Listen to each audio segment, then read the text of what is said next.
नमस्कार. फडणवीस सरकारच्या वर्षपूर्तीच्या निमित्ताने या सरकारने कितपत मार्क मिळवले आणि याच्या समोरची आव्हाने काय यावर आपण चर्चा करतोय. पहिल्या भागाच्या शेवटच्या टप्प्यामध्ये आपण रोजगार विषयक माहिती घेतली आणि हे रोजगार जिथे जन्माला येतात तो उद्योग विषयक तपशील आता आपल्या समोर येतोय. ग्राफिक्सच्या माध्यमातून ही माहिती आपल्यापर्यंत पोहोचणार आहे. आपण या ठिकाणी ती पाहू शकाल. ग्राफिक्स मधून आपल्याला जो तपशील समोर येतोय तो पटकन जाणून घ्या. तो म्हणजे सरकारने विविध टप्प्यांवर गुंतवणूकही वाढवली आणि पायाभूत सुविधाही, जेणेकरून उद्योगाला बळ मिळेल.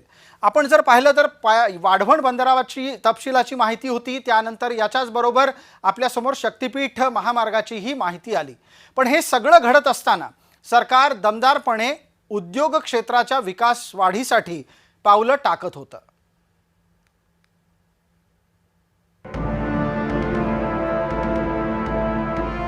महाराष्ट्र राज्य अनेक दशकांपासून उद्योगात अग्रेसर राहिलंय. मात्र मुख्यमंत्री देवेंद्र फडणवीस यांच्या नेतृत्वामध्ये परकीय गुंतवणुकीत महाराष्ट्रानं नवी शिखरं गाठली.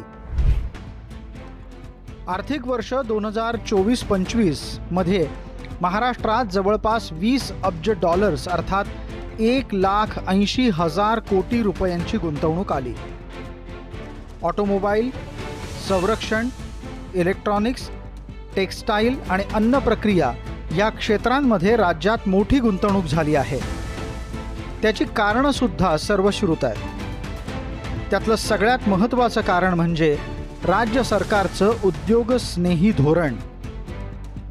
त्याचबरोबर कायदा सुव्यवस्था, शिक्षित आणि तज्ज्ञ कर्मचारी वर्ग, मजबूत पायाभूत सुविधा उभारणी आणि एकंदरच राज्यातली सुबत्ता हे फॅक्टर्स सुद्धा तितकेच महत्त्वाचे ठरतात.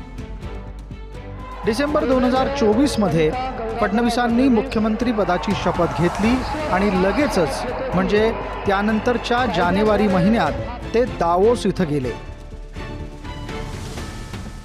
तिथे अर्थ आणि उद्योग विषयक शिखर परिषदेमध्ये महाराष्ट्रातील गुंतवणुकीच्यासाठी 5 लाख कोटींचे सामंजस्य करार झाले. अनेक जागतिक कंपन्यांच्या सीईओंच्या सोबत फडणवीसांनी थेट बैठका घेतल्या आणि महाराष्ट्रात गुंतवणूक करण्याचे फायदे त्यांनी या सर्व उद्योजकांना समजावून सांगितले. एक मोठा MOU महाराष्ट्र सरकारने केलेला आहे. जवळपास 3 लाख कोटी रुपयाची इन्व्हेस्टमेंट आहे, ज्याच्यामध्ये वेगवेगळे सेक्टर्स आहेत. विशेषतः गडचिरोलीला स्टील प्लांट असेल किंवा कम्प्लीट सोलर इंटिग्रेशन मेकॅनिझम असेल किंवा EV चा प्लांट असेल, छत्रपती संभाजीनगरला, नागपूरला सोलार असेल, अशा वेगवेगळ्या पोर्टफोलिओजमध्ये एक मोठी इन्व्हेस्टमेंट या ठिकाणी JSW ग्रुपने केलेली आहे. याच्यामुळे महाराष्ट्रातलं औद्योगिक जे वातावरण आहे त्याला एक मोठा बूस्ट मिळणार आहे आणि म्हणून मी सज्जनजींचं आणि JSW ग्रुपचं अतिशय मनापासून अभिनंदन करतो आणि आभार मानतो. फडणवीस सरकारच्या या उद्योगस्नेही धोरणांचा परिणाम म्हणूनच टोयोटा किर्लोस्कर मोटार समूहाचा दुसरा प्रकल्प संभाजीनगर जवळच्या शेंद्रा MIDC मध्ये उभा राहतो आहे.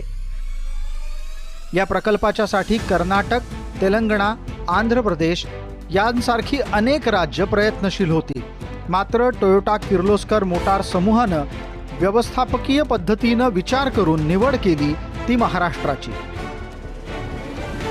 शेंद्रा MIDC वर फडणवीसांनी विशेष लक्ष ठेवलंय, कारण वाळूजच्या नंतर संभाजीनगर जिल्ह्यामध्ये उभी असलेली ही दुसरी मोठी MIDC अर्थात औद्योगिक वसाहत आहे आणि तिला थेट समृद्धी महामार्गानं जोडलं गेल्यानं आता तिथं कच्चा माल पोहोचवणं आणि तयार माल घेऊन जाणं शक्य होणार आहे.